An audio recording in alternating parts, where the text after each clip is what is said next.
Ladies and gentlemen, brothers and sisters, friends, enemies, and comrades, I hope you're doing well wherever you are. This is Kenyan Revolutionary for another quick, short video about this topic right here that I'm about to present to you.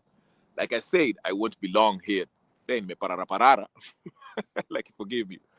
But anyway, like I said, I will be very brief, and today I mean it. I will be very brief while I talk to you about what the topic is, which is Ruto plus the political class are Jedi mind tricking the Kenyan youth.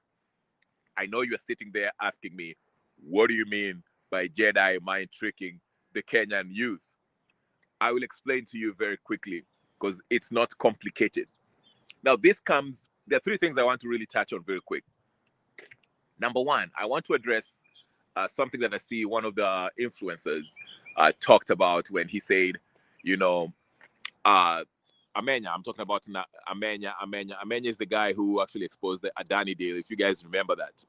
And he, on X, I kind of challenged his position. Well, he wrote a piece, I think, on Standard or Nation, or one of the rags, where he was arguing that, uh, you know, the ballot is a revolutionary tool that is at our arsenal. We can use it to actually remove Ruto, and that the protest is not the only way or the way that we should use, or a popular revolution is not um, the only effective way where we can actualize change in Kenya. And I beg to differ with that position, and I explained why. You can go read his piece. It's in his X page. Nelson Amenya, I think that's his name. I forgot. Maybe I got his first name wrong. I think it's Amenya, the guy who exposed the Adani deal. Okay. So anyway, he gives the example of Senegal and all these places, but my response was very particular to Kenya, given the Kenyan context. Okay, we have a history of, huge voter turnout. We've had a history of obvious elections being rigged in favor of the president that is in power, the person who's holding the instruments of power of the nation, okay, who rig himself and refuse to cede power. The argument here it is, let me help you very quickly. Like I said, I'll hit the points very quickly without a lot of fluff. Nelson Amenya argues that the youth should go out and register to vote in droves. Watu wajitokeze wakachukue kura so that when it comes 2027, we can overwhelmingly remove Ruto through the ballot. That's basically his premise. And he said, he gives his examples why he thinks that's the best way, we can do it, okay? And my argument is, of course, when I challenged him on that, he came back and said that, it was, I don't know, he gave me some figures about the low turnout in voting during the last elections and the previous elections, where the youth are always encouraged to go and wachukue kura and wapige kura, but they usually don't turn out in the day of elections. And I'm challenging that premise by first questioning that that alibi that we are always given by the rigging regime. After every elections, yule mtu ameshindwa, his parrots always go to media stations and tell us that, oh, so and so Ruto, like the last time we were being told that Ruto was traversing the whole country, he was walking around, he had an aggressive campaign, he was encouraging people from his strongholds to actually vote and register to vote. That's why he actually defeated Raila Odinga in the 2022 elections. Okay, the same thing we were being told in 2007 when Kibaki lost overwhelmingly. But again, the Martha Karuas then and others were trying to convince us that the voter turnout registration in Mount Kenya region was so high that it actually balanced out all the Azimio, sorry, the ODM strongholds. I don't know if it was called by then or ODM or whatever it was called by the back then. Okay, NASA. That's actually, so the argument was that Kibaki had so many registered voters who turned out in numbers and doubled or tripled the amount of votes that Raila voters who registered and voted on the same day, they were arguing that Raila's strongholds had low turnout. And I've often argued that this is the same trick, nonsensical reasoning that we gulp down our throats and our minds and digest it and spew it out in public platforms. We buy into this nonsensical narrative. And it's historically, we known the western region of Kenya, whether it's Nyanza province or Western province, which are historically the opposition, so to speak, okay? During elections, they always, don't you find it funny that they always come out and tell us that, oh, the voter turnout in Nyanza, the voter turnout in Western province was really low. That's why they lost the elections, okay?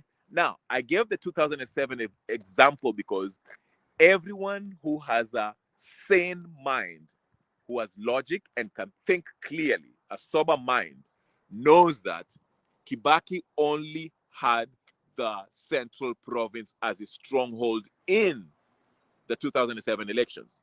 He lost. The rest of the country voted him out overwhelmingly. Okay, that is understood. It's not up for a debate. I'm sorry.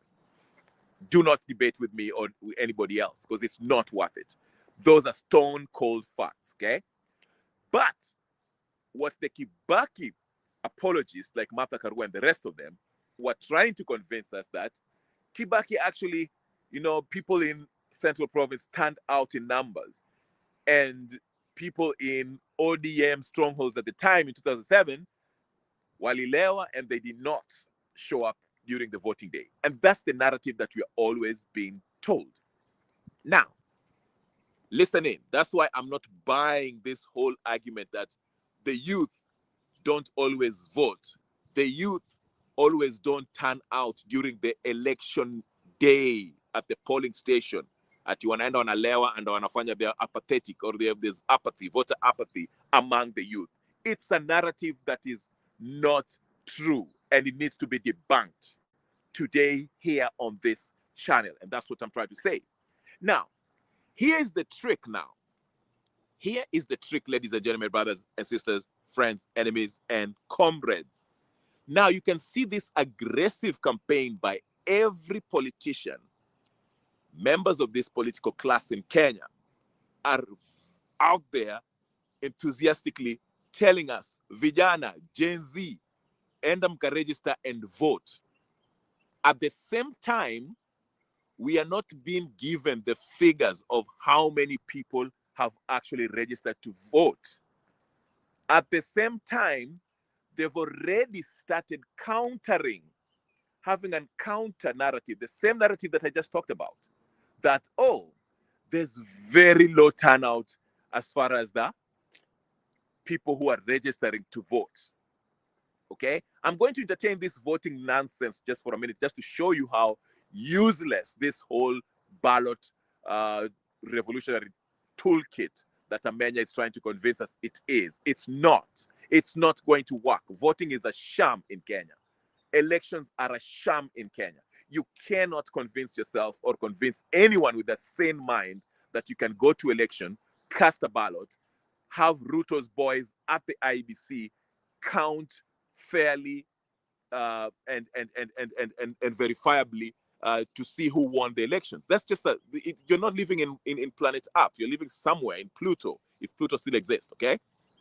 So what I'm trying to say is this. The Jedi mind trick is this at this point.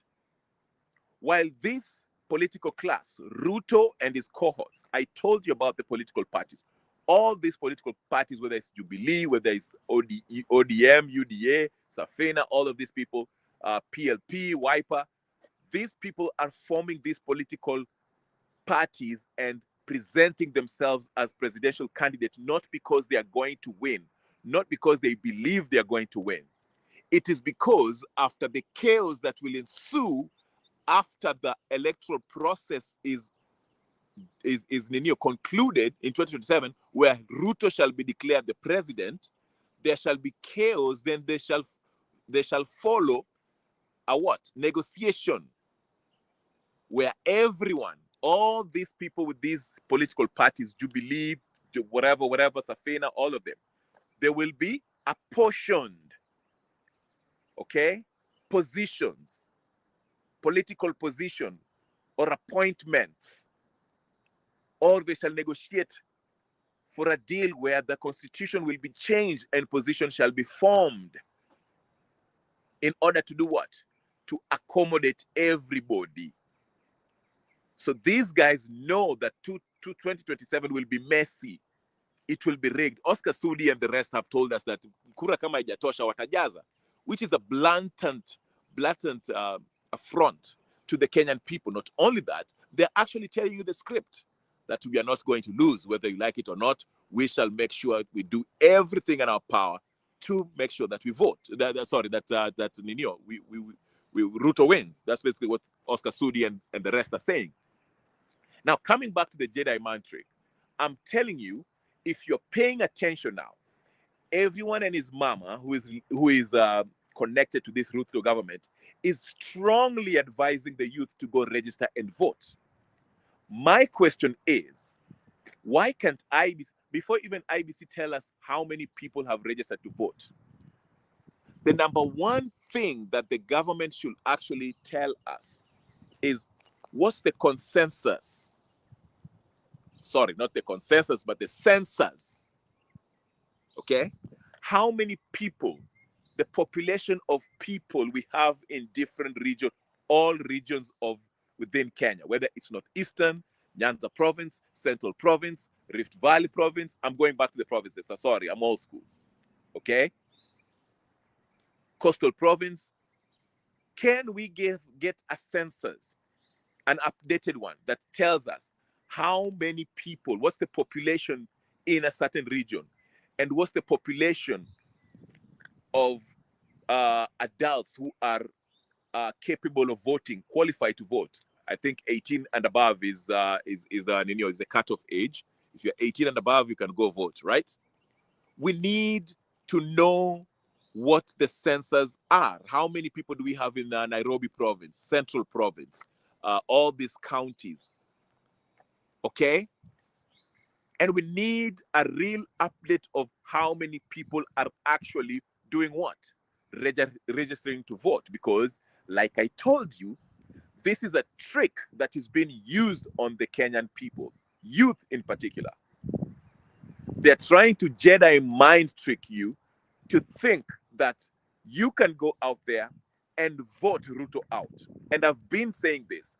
Ruto is just the mascot of the underlying Kenyan problems. Removing Ruto is not a solution.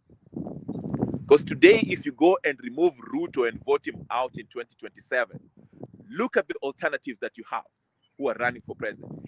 Can you tell me with a straight face, without batting an eyelid, and tell me that Jimmy Wanjigi, Matiang'i, Gachagua, Kalonzo, Martha Karua, Raila Odinga, and all this rest of these clowns that are running for president in Kenya, are they much better than Ruto? Look at their resume. Are they not the same folks who are there, who are nurtured politically, okay, baby fed, learned how to walk and commit economic crimes by Moi government, by Kibaki's government, by Uhuru's government, and here they are presenting themselves as the Messiah that will save Kenya from the silt that we are sitting on. That's what I'm trying to ask you, the youth. This is the trick that they're placing before you. They are convincing you, they're trying to pretend that they want you to go and register to vote. Listen to me. I want you to get the picture, because I might not be that articulate, but I will try my best. Number one, listen to me. Number one, we do not know the census, the number of people that are old enough to vote in every corner of Kenya. A current census, numbers, population numbers. We've been growing. Look at Northeastern. We have Somalians, you know, whether it's in Isli, whether in Northeastern, whatever the case is, they're a growing demographic, ethnicity. Okay? Western, one of the biggest, you know, voting bloc in Kenya. How many people are there? How many people who are adults who are capable of, in the voting age, 18 and above? Nyanza province, Rift Valley, Central province, which is also densely populated. All this coastal region, okay? We do not have those numbers.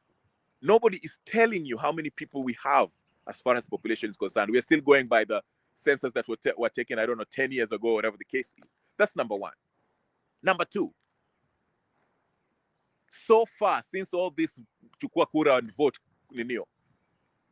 what are the updated numbers of people who have actually registered to vote? You're not being told that.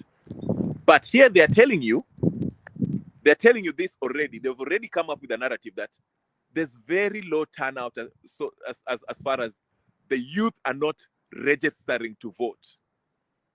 So how do they know that the youth are not registering to vote if they don't have the numbers to go by? We don't even know the number of people we have in certain regions, the current census, the number of population in a certain area. For example, Mombasa, coastal region, province. I'm just using that as an example, okay? But they're already telling you the youth are not, there's voter apathy. Hakuna mtu anaregister to. You see what I'm saying? But here they are, all of them, they're speaking in unison. That's why I told you, be very, very wary with these folks when they are all talking with one tone, telling you, go and register to vote. I told you these political parties are a scam. These people are eyeing post-elections arrangement. They are not looking to win the presidency or to remove Ruto. And like I told you, that's number one. While they're telling you to go vote, they're also telling you at the same time, there's very low voter turnout, registration, as far as within the youth. Because they're telling you that 75% or 65% of Kenyan population is the youth. Okay? But they're telling you, those are the guys who are not voting. And remember, these are the guys who are actually politically motivated. These are the guys who went to the streets for the finance bill. Okay? But they're telling you these guys are not. So is there not any kind of there's a disconnect there? A population that is very, very active politically. These are the guys who went and rejected the finance bill in 2024. Okay? We remember June 25th. But now we are told they're not enthusiastic about registering to vote. But again, if you ask, what's the current census of a certain section of Kenya, or in general, the whole country? We don't know how many people have registered to vote. We don't know the number of people because the population have changed, but we are not being told the real numbers, the current numbers of people who have voted, or the current number of a population of a region. But they're telling you there's low turnout in registration, voter registration. Isn't there a disconnect in between there? You see what I'm saying? But they're busy telling you to go and vote. Now, the reason why I'm telling you this is because of two things, and I will reiterate them very quickly so that you understand what I'm saying, just to go about and tell you. I started by telling you about 2007, when Kibaki was very unpopular and was actually voted out, and he refused to cede power. But then later, for his apologists, they came up with this argument that people in Raila's stronghold, so to speak, had lower voter turnout. That was their reason. That's how they were trying to justify how they so-called won. Why did Kivuitu, alijificha kwa basement somewhere there when he was reading the electoral results? The point is this, ladies and gentlemen. The point is this, not without using so many words. You will never get any real change or vote in a real representative who has integrity, who respects the rule of law, who respects the will of Kenyans through the ballot.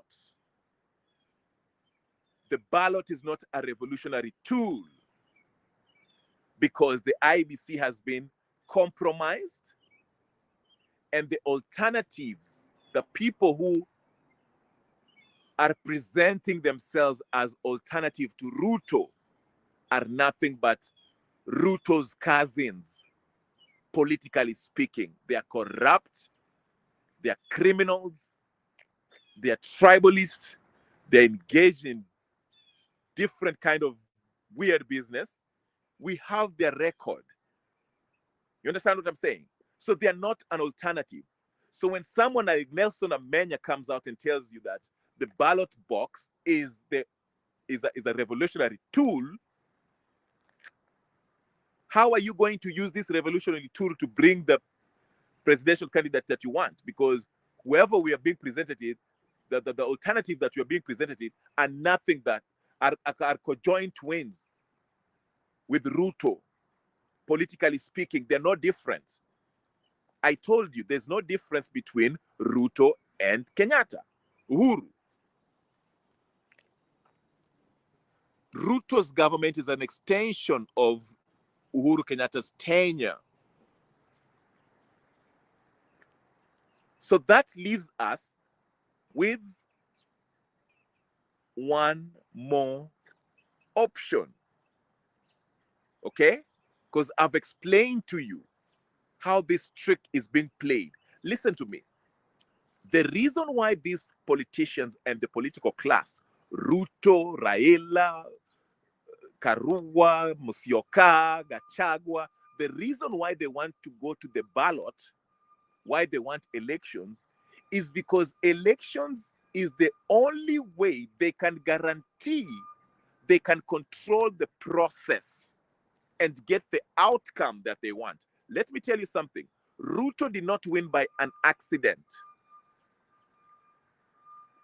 Some of you think that Ruto alishinda the oligarchs in 2022, or sijui Uhuru was okay with that because Uhuru and Raila were defeated. No. This was a long con game. None of these people, if it is through the elections, they are not there by accident. They are handpicked to be there. Now they might fight easy maandamano ambao unaona wanapigania. These maandamano are basically just them fighting for positions. Hey, I want my people to be in here so I can also get some money out of this government. If taxpayers money ambayo tunatumia, I also want a piece. That's the fight. Hiyo ndio maana watu wanaendanga maandamano. But they tell you that they go to maandamano because of ABCD, at electoral reform, electoral justice. The real reason is not that. The real reason ya hizi maandamano is for a negotiated deal. Wanataka hata hao pia wapore mali ya the people who are paying taxes, the taxpayers' money. You understand? So that's what I'm telling you. So what I'm trying to say is this, ladies and gentlemen. Going to register to vote and voting is only going to guarantee an outcome that Ruto and the Kenyan political class desire. That's the only way they can control the electoral process. That's why they keep on demanding enthusiastically, vehemently, speaking passionately about registering to vote, because they know this skewed, corrupt, compromised process of elections in Kenya is already controlled. It will give the outcome that these political oligarchs in Kenya want. That is what they want. And they can actually come out and hold a press conference and talk about, oh, it was a democratically it was a democratic process when they go to talk in front of EU and all the international community. There's nothing democratic about the electoral process in Kenya. That's where they subvert your will through universal suffrage, so to speak, process. I will repeat again for the people at the back. Elections in Kenya is the sure way, guarantee way, a safe way for the political corrupt oligarchs to guarantee the outcome that they want. If we are to invoke Article 1, subsection 2, where we express ourselves, our sovereign power directly, like the people of Nepal, that is a process that they cannot control. That is a process that they cannot subvert. That is a process that they cannot manipulate, because it will be the people rising up and exercising their power directly through a popular people revolution protest like the one in Nepal. No politician can come and say, vote for me. No politicians can say, hey, let's do this, because the people are now speaking and exercising their sovereign power directly. Ruto will be rendered useless. Gachagua will be rendered useless. Raila will be rendered useless. Uhuru Kenyatta will be rendered useless. Gideon Moi will be rendered useless. Kalonzo will be rendered useless. Martha Karua will be rendered useless. They will have no say as to who we pick and choose to be the interim government for 6 months while we revolutionize the IEBC that will be reflecting the will of the people, carrying out the constitutionally mandated exercise they're supposed to do. That is why they're scared of this Gen Zs going back to the streets. I told you about what Ruto said. Alisema ati endeni mkachukue kura, lakini mjue uchaguzi ni 2027. Implying that don't disrupt anything, his rule between now up to 2027. He wants us to get to mpatie mpaka 2027. So he can have enough time to put, things in place, different mechanisms, so that 2027 ikifika, it's an automatic process that he will be re-elected. 2024, June, scared the heck out of Ruto. Scared the heck out of all these politicians. Go look at the Babu Owinos and Sifunas who were standing outside the parliament when the Gen Z were outside parliament. Look at how they were shaking in their boots. They were shaking because they had lost their power. They could not control the crowd. Hizi mchezo wa town ambao wanaendeleza, they were scared. Ruto had flown off, alikuwa asigoi sijui wapi, anaenda wapi. Gachagua was nowhere to be seen, in a bunker somewhere. Siku hizi ndiye anajifanyanga ati Gen Z. Wasn't he the one who was videoing himself at 5 a.m. ametoka na walkie-talkie anaingia mbele ya Range Rover ati he's going to deal with Gen Zs. But when the Gen Zs got into CBD, Gachagua was nowhere to be seen. So this is what I'm telling you. To those of you who are thinking like a Menya ati, the ballot is a revolutionary toolkit. It's not. It is never. There's no revolution that has ever taken place through the ballot. That is a lie. A bold-faced lie. There's no revolution. In the history of revolution, there's none that has succeeded through the ballot box. It is usually the people taking matters in their own hand and saying, we shall exercise our power, our will directly by firing whoever the oligarchs of the day, the corrupt oligarchs of the day. Now, the second issue that I want to tackle here very quickly is this issue of borderless Africa. This is the biggest nonsense, a globalist agenda that is being presented to Africans, and it is dressed up as a pro-African action. Let us have a borderless Africa. What a bunch of nonsense. It is the colonizers who came in 1885 in Africa, landed in Africa, and wakakuja na hizi borders. True, technically it's true, but it's also not accurate. There were borders in Africa before the colonizers landed in Africa. I'll say that one more time. We did not call them borders before the Europeans came in. We call them boundaries. Africa was not borderless before the European colonizers landed in Africa. Let me be very clear. Africa was not borderless before Europeans landed in Africa. We had boundaries. The Zulu kingdom knew where it started and where it ended. Name any famous kingdom in Africa. It had there were boundaries of where it started and where it ended. If you read about the Maasai,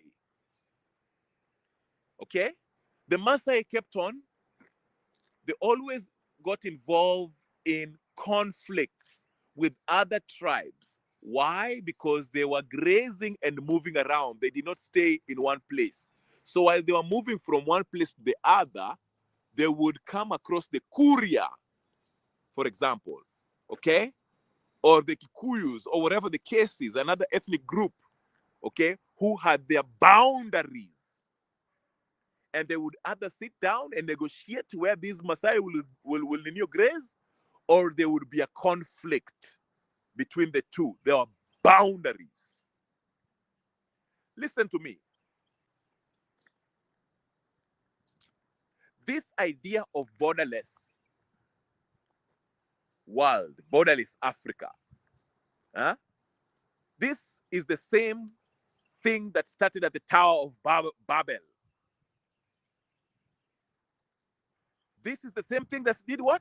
Started at the Tower of Babel.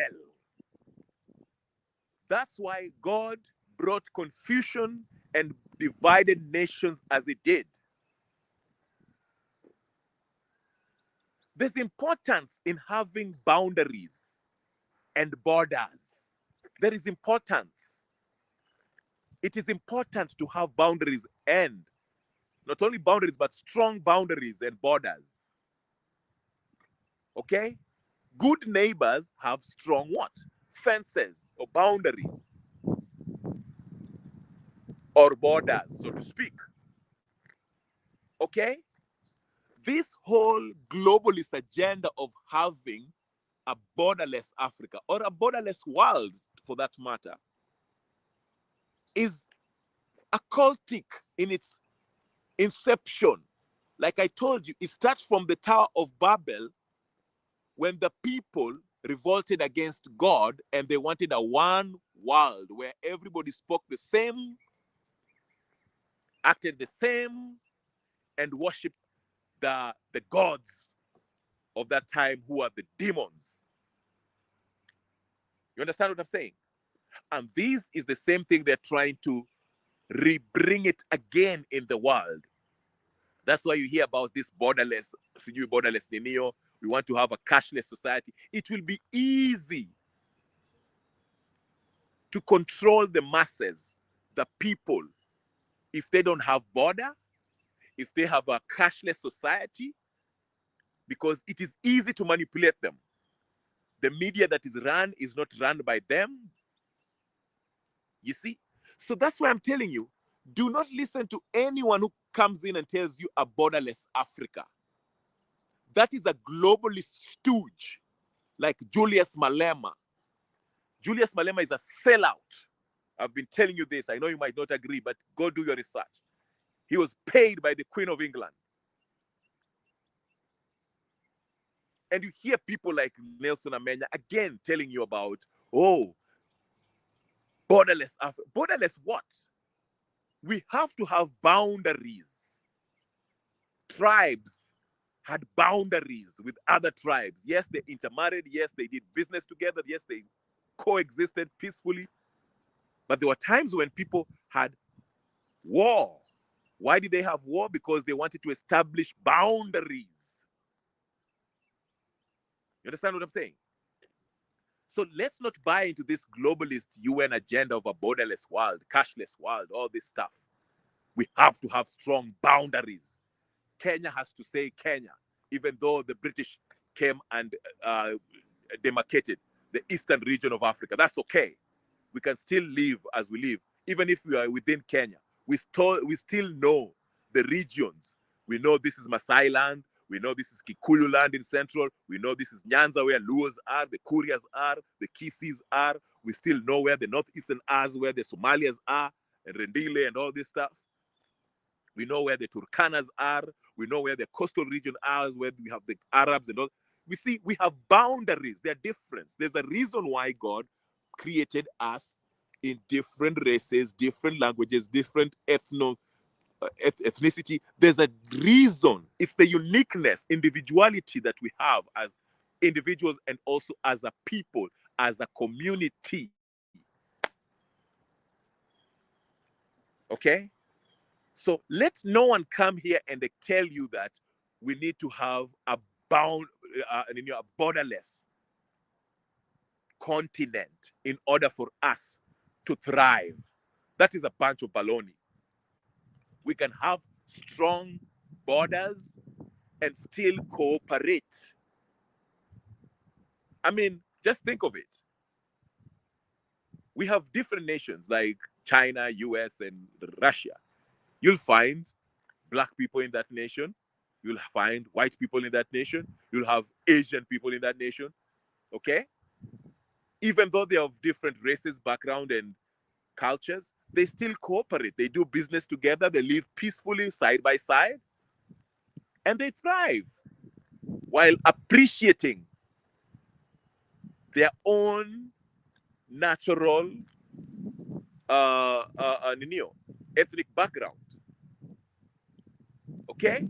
You have to preserve your uniqueness that God gave you. So this idea of a borderless Africa is a baloney. It comes from the UN. It's occultic in its nature. They want to take us back to the Towers of Babel. Go read about that story in the Bible for those of you who are Christians and even all Muslims or whatever the case is. Go read it. And if you don't understand it, go ask your pastor, somebody who knows about it. See the reason why God brought different languages and confusion and people had different language within them. Okay? Go do your research. Now, last but not least, because I don't want to stay here long, I wanted to say something about Kenya. The reason, and this ties to the reason why we need a revolution. I often tell this, and I say this in majority of my videos. The number one problem in Kenya is lack of law enforcement. The laws are not taken seriously. The laws are not supreme in Kenya. People pick and choose regarding on who this law applies to. There are people who are considered above the law. Uhuru Kenyatta should be in jail, prison, Kodiaga. Raila should be in Kodiaga. Gachagua should be in Kodiaga. What is his name? Babu Owino should be in Kodiaga. All of these people. Martha Karua. All of them. Matiangi. These people should be in committee. But the law is being used sparingly, depending on who you are. And that's why it gives room for these corrupt oligarchs. That's why I always go hard on the Safina party when they come in and they tell us about how they are going to deal with debt and all these wonderful things. But the number one problem is that the country, Kenya, does not value its laws, respect or enforce its laws. Look at Singapore. the one that you guys like talking about. Look at the United States of America. Look at China.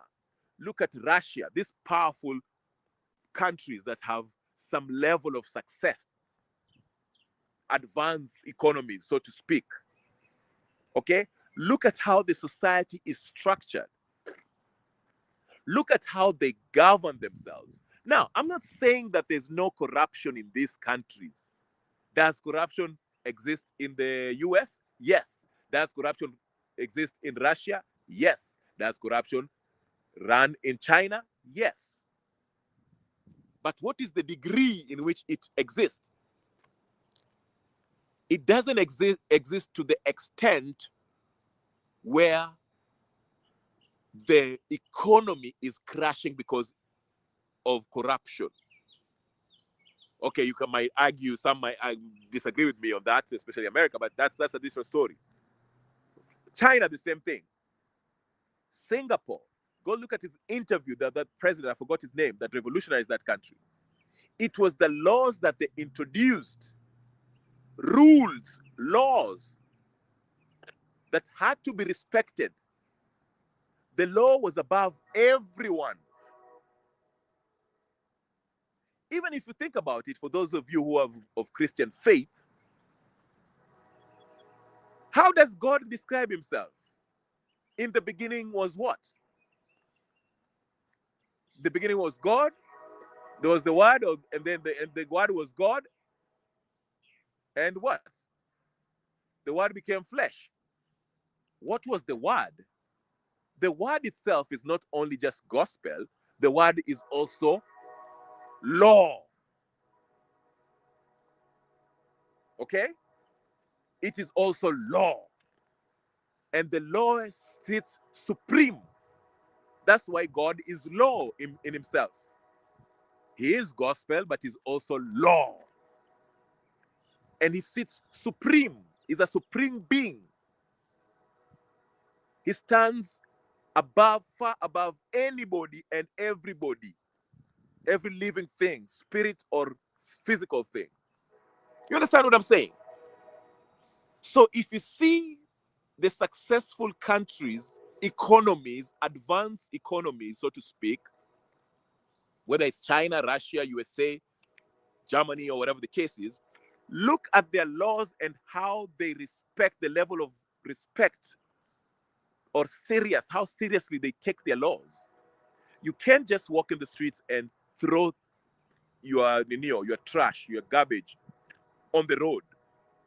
You can't just stop by the road and start pooping beside the road. Okay? You can't just misappropriate public funds and think you can get away with it. In China, if you do that, they will execute you. And they've done so. It was just last month that they executed a minister through hanging. You see, in these advanced economies, they take their laws seriously. It is not a matter of jokes. Ati Sonko anaenda hapo and ana plead is not guilty, then the next day unasikia ati there's no enough evidence. What are you talking about? Now this year kuna evidence hapo that points clearly that this guy is corrupt and is involved in some shady deals. I just had somebody who testified against Sonko. Amepata kwa alikufa. But anyway, that's the story for another day. But you see what I'm saying? That's why I usually keep on saying the number one problem in Kenya is that we do not value, respect the rule of law. The Constitution to us is a piece of paper that is supposed to be used on some people, applies to some people, and does not apply to the president and his cohorts in the political class. If you are rich, it does not apply to you. You understand what I'm saying? So the reason why Kenya needs a people's popular revolution is not to re-elect these same Gideon Mois, Railas, sijui Karuas, Musyokas, Jimmy Wanjigis, Gachagua, Matiangi, and all these nonsense people, useless people. The reason why we need a popular people's revolution in Kenya is to get back to the constitution, because a popular revolution is enshrined in our constitution in Article 1, subsection 2, where the people can exercise their power directly. The revolution is the last bullet, because these representatives that we've picked, whether it's the judiciary, the executive, or the legislative, have all failed.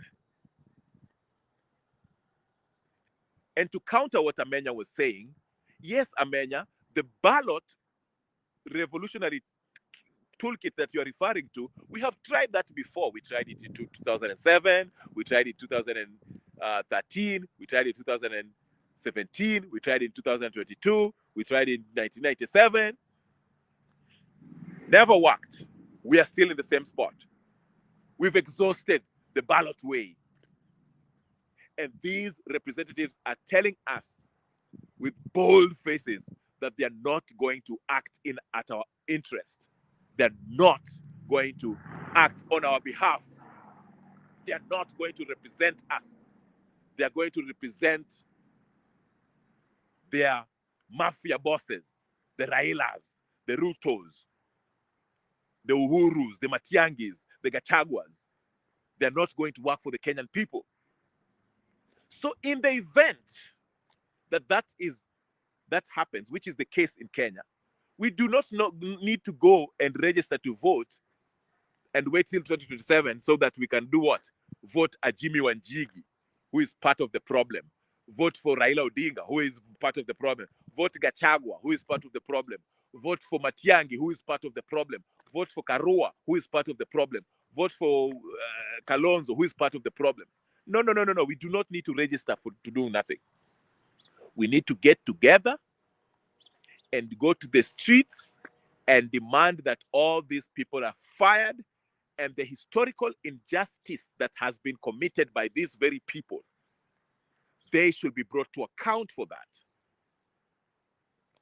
The land that they stole, I hear Okiom Tata and some dimwits that are talking about redistribution of land will not help Kenyans. Are you kidding me?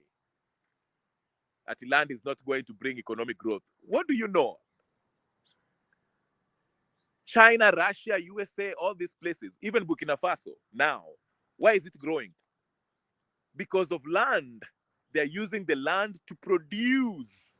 They're using the land to extract minerals that they can use to sell, buy, and do that and bring the development. It can create industries. Okay? It is the land that God gave. That's why God in the Bible talks about, I will bless your land or I'll curse it. Okay? Why? Because the land is the very thing that actually, the engine of the economy. What does your land have? Even in the deserts. If you go to Dubai was a desert. If you go to Sahara, Libya, it's a desert. But even a deserted place, the land itself, even if it's a desert, it produces oil that revolutionized Dubai, revolutionized Iraq back then before it was bombed. Libya under Gaddafi. Land, if you look at the United States, agriculture, everything, the minerals, the natural gas, Russia, the same thing. China, the same thing. It's the land that is the heartbeat, the backbone of any economy, what you can produce from the land. How can you use the land to actually turn it into an industry that can create employment and feed the people and have the people do business with other countries? It is the land. So for all of you dimwits like Okiom Tata who are talking about the distribution of land will not help people, you need to go hang yourself. You don't know what you're talking about. You're just a chatterbox. But anyway, ladies and gentlemen, that is what I'm trying to say. A people's revolution has to happen. It's the only solution in Kenya right now. It is constitutional. It is not illegal. It is constitutional. We go out there. Go look at Nepal. That is the perfect recent example of how to do things. Google. I won't tell you what happens there. Go there and see. And it was the Gen Zs. And it was 3% of the population that did it. So Nelson Amenya and others who are telling you the ballot box is a revolutionary toolkit, it's either you are seriously dumb or you're deceiving the people and you're paid. You cannot be serious. We shouldn't get into 27. There have to be a people's revolution to take out Ruto. Not only Ruto, the rest of these idiots that are pretending that they're running for president. Ladies and gentlemen, my name is Kenyan. Revolutionary. Take a minute to subscribe, share, like, comment, and do the good stuff. Okay? If this is your first time and you don't know who I am, I talk about Kenyan politics and the world politics as it relates to Kenya. So if you like that kind of content, subscribe, like, share, comment, do all the good stuff.